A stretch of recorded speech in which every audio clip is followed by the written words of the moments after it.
Missouri Botanical Gardens has been operating as a demonstration site for sustainable practices here for quite a while, and I'll get into a little bit of the history. But first I wanted to talk about, when I use those terms sustainable and green, I'm using them synonymously, but this is the definition that we work with. Sustainability, meeting the needs of the current generation without compromising the ability of future generations to meet their own needs.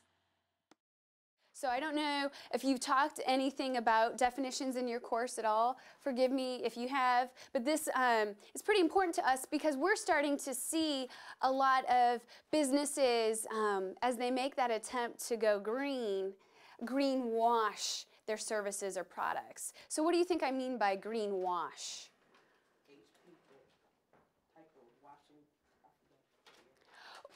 Well, you know, if you're going to whitewash a wall or a fence or something like that, right, you're just slapping a coat of paint on it. Well, if you're just slapping the label green on something, is it truly green? Is it truly sustainable? Or is that just something the company is promoting and touting?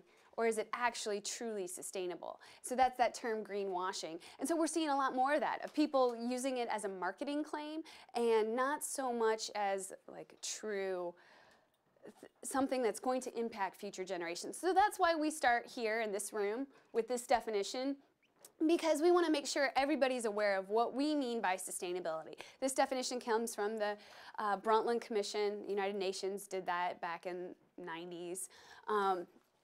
Pretty widely acceptable, but we want to make sure that everyone's on the same page. Another simpler way of breaking it down is you can think about it in terms of a three-legged stool. All right? Without one of those legs, the stool will tip over. You'll fall out of your chair, right?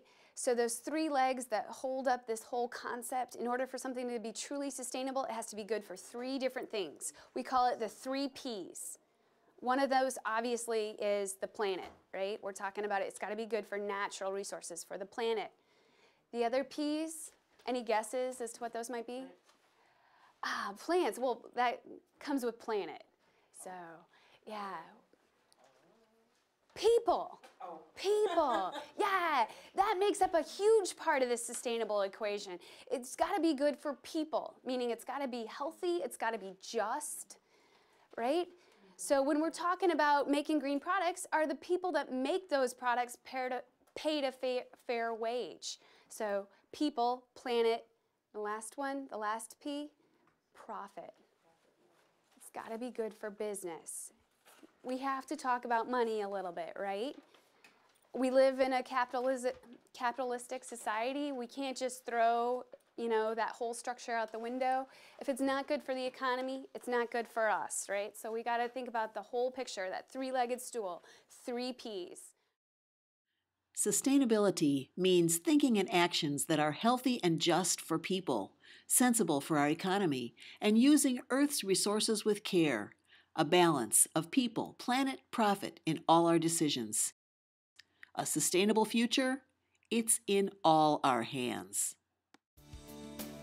Learn more at MissouriBotanicalGarden.org, and thanks for living the green life.